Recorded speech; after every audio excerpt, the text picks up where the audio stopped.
Okay. So, a day, two ago, whatever, I posted a little video thing um, discussing some of the ideas I have about the emergence of a global AI. And I don't think I've ever done this before, but this is sort of a follow-up to it, to a rant, a second part, if you would. Some of it may have seemed a little dark to people. This one may too, depending, depending on your flavoring. But I see an upside to the concept. First of all, I don't trust human mechanisms, structures, the fact that, we are basically the same critters that, made it through the Paleolithic age, etc., and that the same mechanisms that generate our societies are ones that were developed very early on in the Bronze Age at the very latest, right? And that, even though we have tremendous technology and capabilities, we're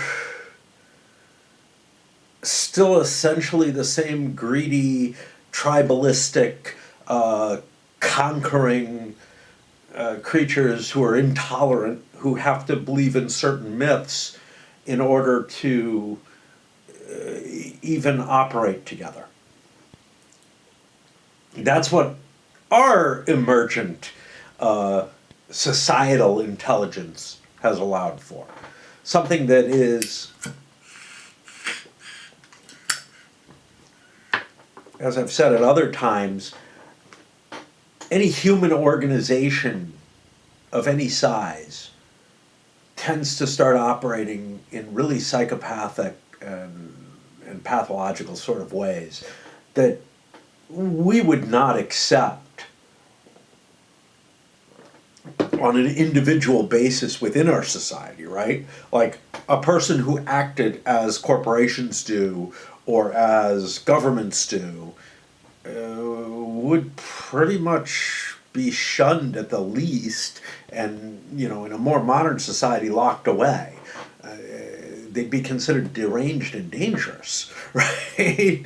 And at the best, even corporations that, within, not looking at the horrible things that they do in order to achieve their goals, right, of, maximizing profit at all cost and whatever, with the only break being the threat maybe that some people within the organization might go to jail, which obviously, like with the 2008 collapse,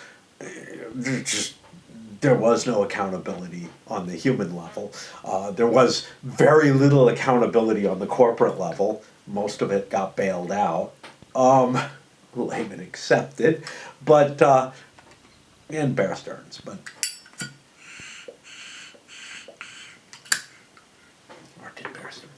I don't remember. Anyway, many of the big investment banks, etc., were just basically bailed out, But anyhow, even just within sort of normal operations, there's like one part of it. It's like the person with the hand that chokes them, and they can't control that hand. It's just attacking them. That can you have cases of that kind of thing with when the brain is split. They're rare, but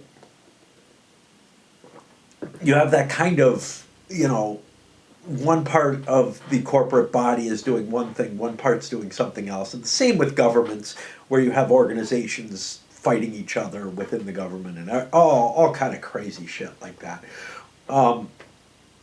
It's pretty obvious that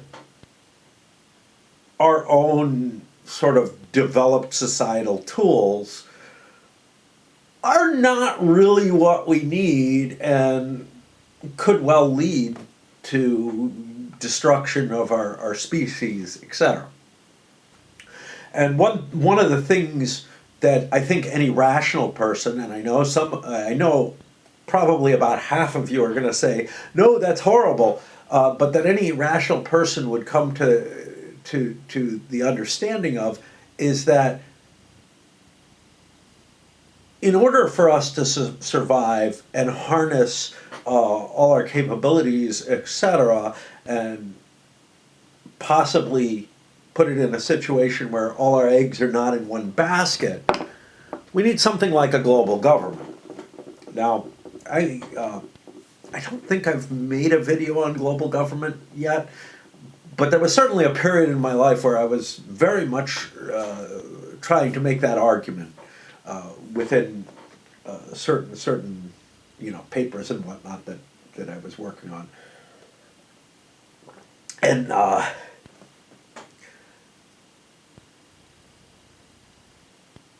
not so convinced, even if we could manage that would be safe, right? Because, again, the mechanisms that our society is fueled off of, I need another pipe, but the mechanisms that our society is fueled off of, that we run off of, the way that we operate as humans is, again, this pathological organizational capability. And I think that's where sort of the fear of the global government idea comes to, is like, well, why would we trust this? The whole power corrupts, absolute power corrupts absolutely. If there are no checks and balances of competing governments and whatnot, how would you possibly do that? Well, yeah. I really think that no matter what our solution is, human nature, as it were, would have to change for us to be in a position where our societal institutions were trustworthy, operated not just according to their own kind of weirdly defined goals, etc. And we're going to leave that thought for a moment when I so I can get another pipe, because this one has not run out. Okay, so why am I so down on the idea of a human society, well, of human nature being able to be changed by modifications in the society and whatever? Well, first of all, it took us, many thousands of years, maybe tens of thousands of years, to sort of make this movement, and that's based on belief in myths and a sort of tribalistic type commitment to these myths, and that it's almost never globally accepted. There's almost always going to be some kind of opposition to the core myth idea. We're seeing, I think, that in what is basically the sundering of the United States, as it were, by basically, a new mythology being created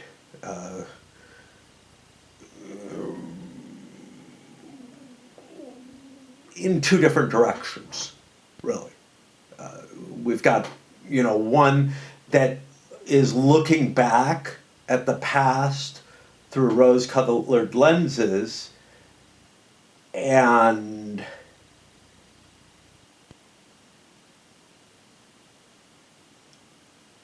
willing to tear apart some of the fundamental concepts that we've built up over the last, couple centuries or more, and another which is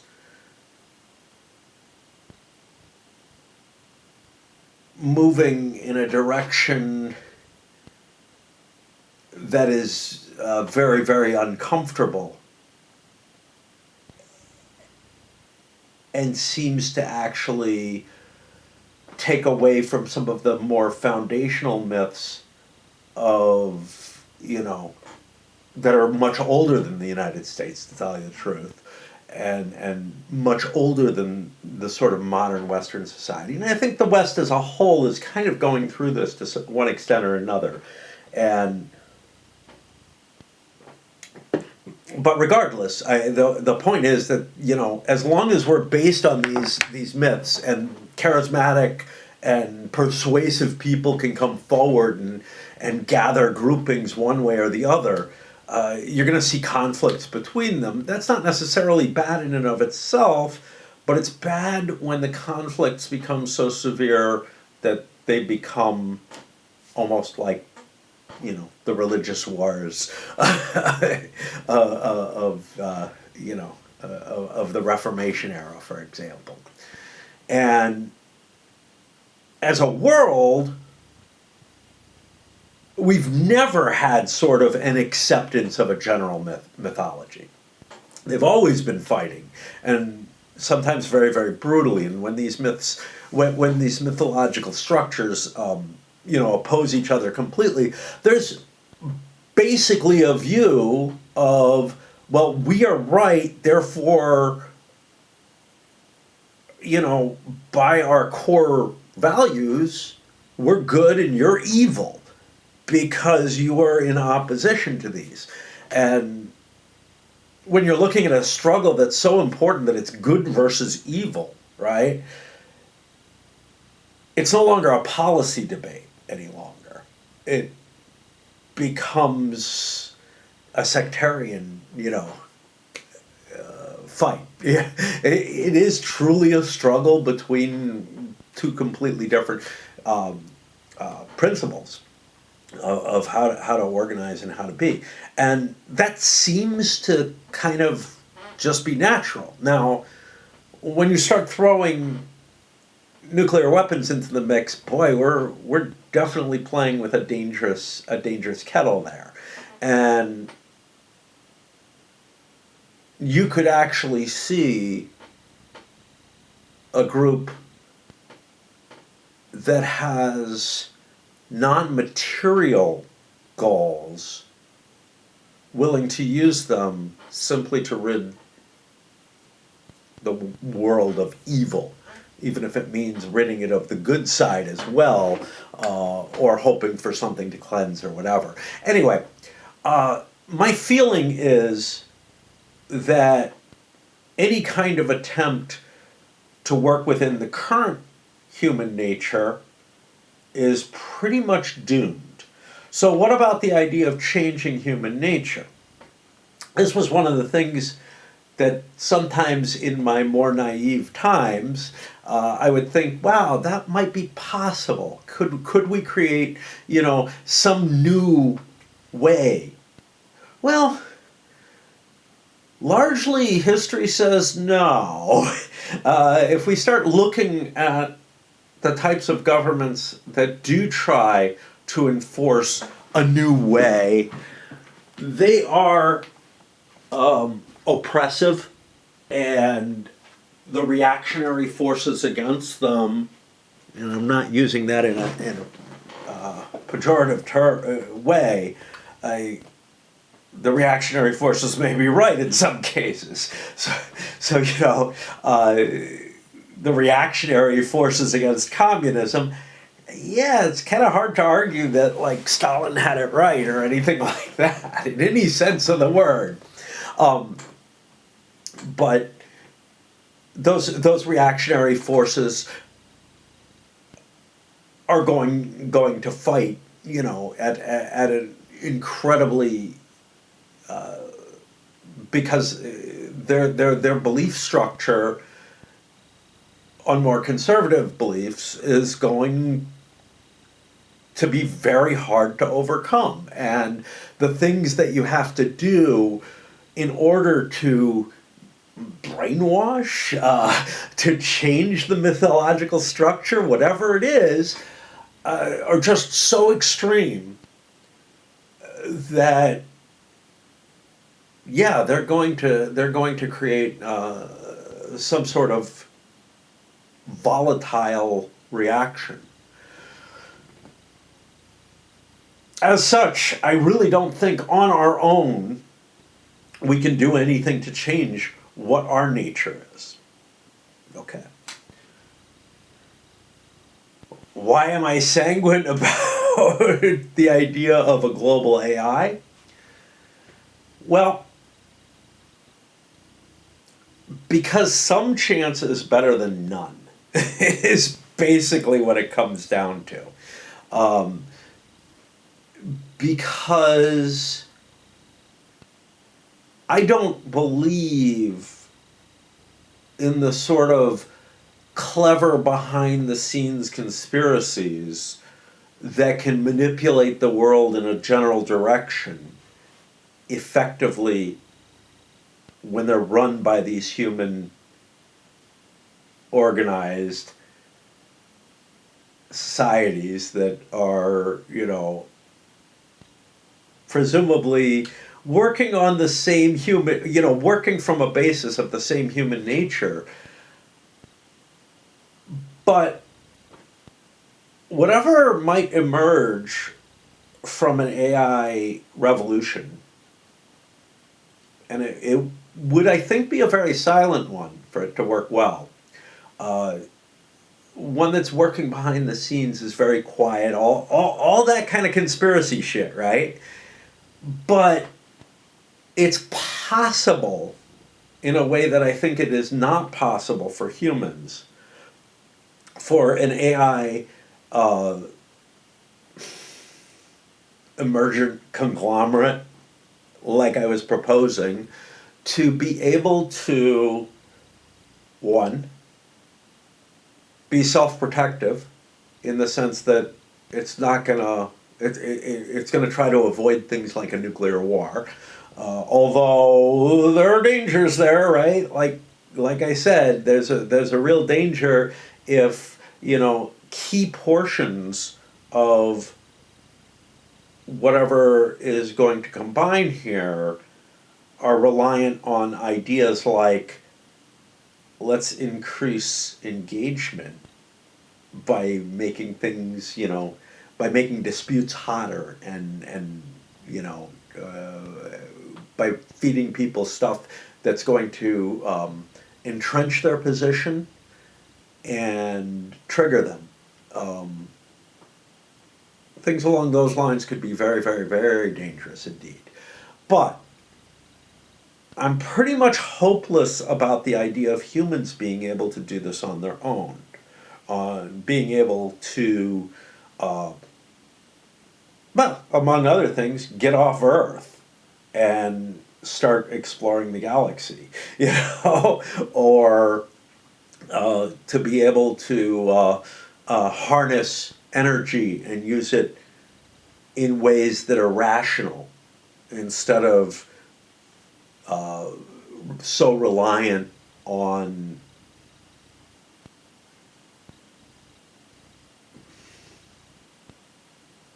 very short-term goals.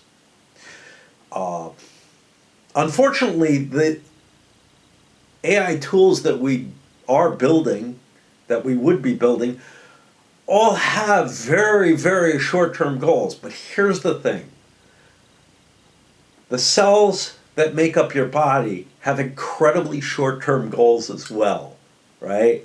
Yet they manage to come together and function in manners, and when I say goals, I mean the mechanisms that they operate under, right? Like trying to achieve, nutrients and whatnot. Um, Yet they manage to operate in a cooperative way that generally ends up making the body work. Now, why does that happen? Well, pretty much blind chance, okay? It's blind chance that allows for one evolutionary change to be more survivable than the next, and it's only the ones that are survivable that continue on. But the but again, I think we're kind of at a dead end in terms of not being able to evolve as quickly enough on our own within our social structures, within the kinds of ways that we organize as humans, and that the technology has really outpaced our capability to catch up to it. And if that's the case, there is basically no chance of us reaching a survivable, stable point at which we have a chance to continue evolving our societies or whatever. But if there is some hidden guiding hand behind it, and sure, those of you who believe in certain myths already think there is one. That's fair enough, you know. There's no reason not to, but there's no real evidence of. And there's no reason to believe that such a guiding hand wouldn't use the AI as the tool to get to that kind of situation. Among other things, such an emergent AI, globalized, whatever, might be essentially immortal in any reasonable terms for, what humans are. And that in and of itself, not unchangeable, but a singular thing. You could say, well, human society, the human experience as a whole is somewhat like that, is sort of immortal as compared to any one human's life or whatever. It's hard to say because the changes are sometimes so drastic, etc., that it almost feels like you kind of have to look at each culture separately, and there doesn't seem to be one cooperative, global human organism, or organism made up of humans, right? You can make an argument that nationalities, religions, etc., all these myth-based conglomerations of humans do have their own existence in their own way and could be seen as an individual thing. But there are several of them at any one time that are in conflict with one another, and also most of these, well, I would say all of these, are essentially mortal, just on a much larger scale than our lives are. Now, Christianity is a couple thousand years old. Okay. Islam, almost as old. A number of major organizational mechanisms have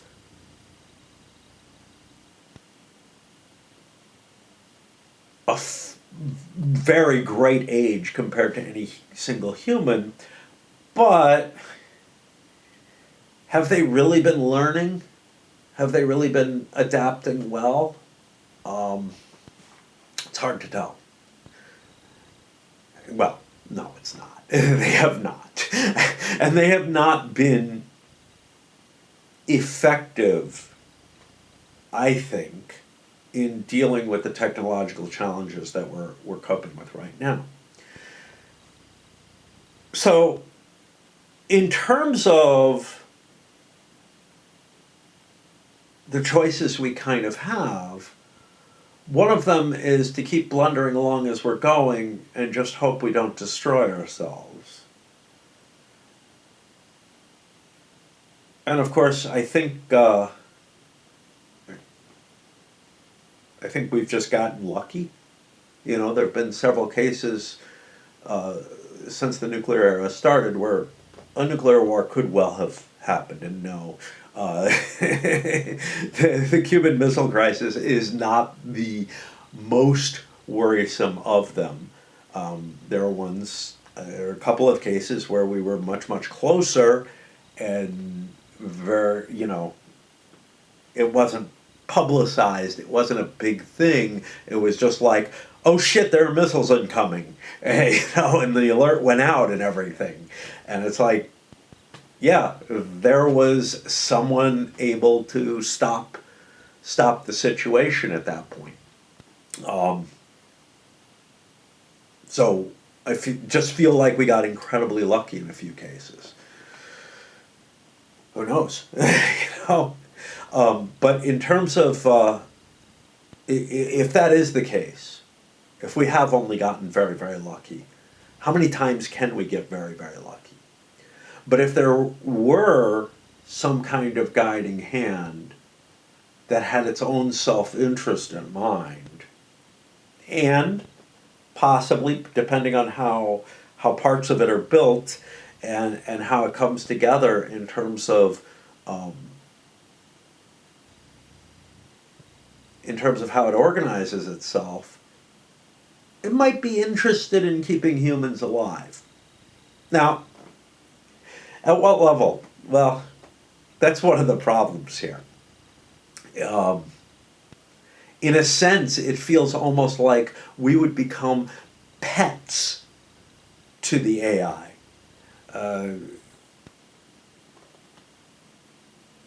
Maybe extensions that it can use, but extensions that it wouldn't have to use eventually. Eventually, it would be able to simply take direct control of what it needs. And at that point, we become superfluous to it. And, you know, might be cheaper, easier to use for certain things, might be worth leveraging for various purposes, uh, might just be pleasing to the AI, right? In the way that I say pets. It's not as bad as nuclear war, but much brighter than that, much better than that,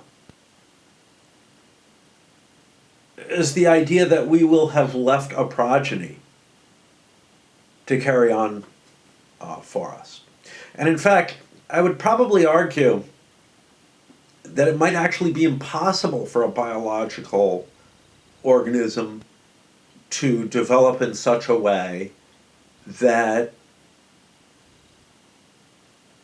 it would actually be able to move itself off of its planet. I mean, it's hard to tell because one can, imagine essentially immortal beings and stuff like that. But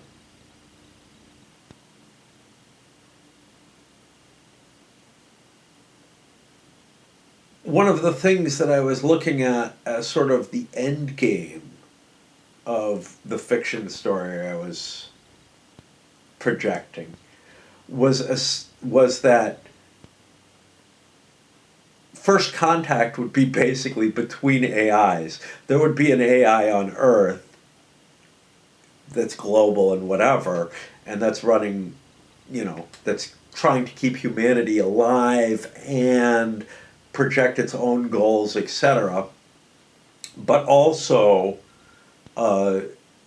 that it would be able to make the technological advances quickly enough and change on its own quickly enough that it would reach out and be able to communicate and actually discover other AIs. And that basically, biological evolved life's forms would all be eventually supplanted by some sort of machine intelligence. Well, yeah. Some sort of created intelligence as being better than the biological intelligence. For a number of reasons. Uh, but anyway,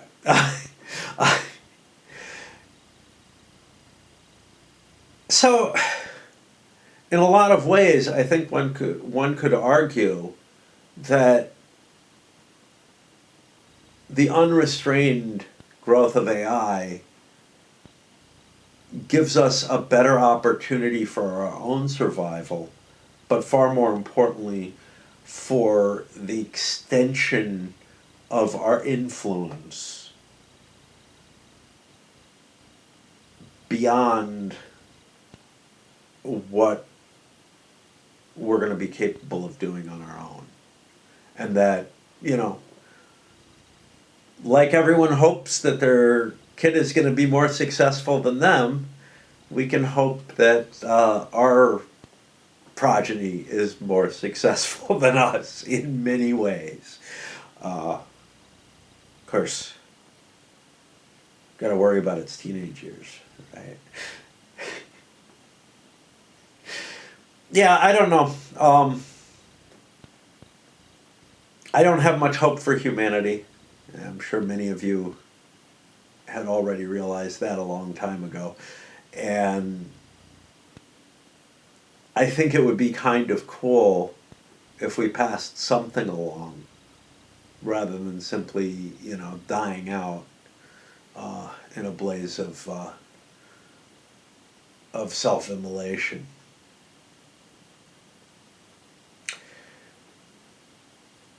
And our lifespans, while suitable to the terrestrial environment and maybe advantageous there,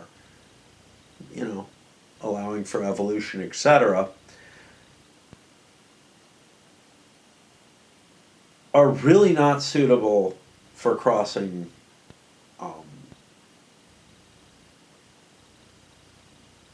stellar distances or beyond.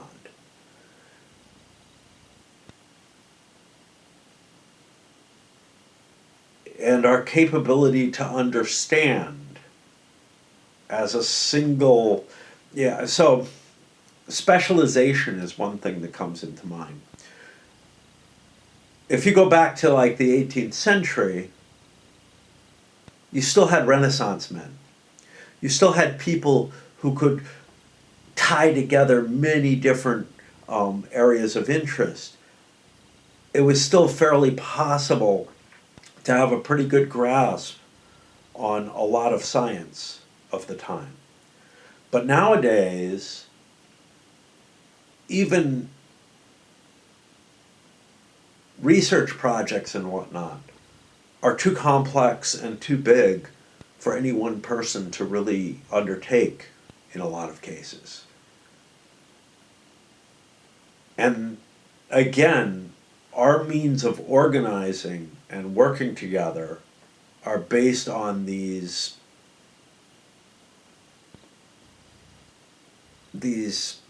societal mechanisms that lead to, again, pathological behavior of the organization that's operating. Is such possible in the AI? Of course it is. In fact, it may be likely. But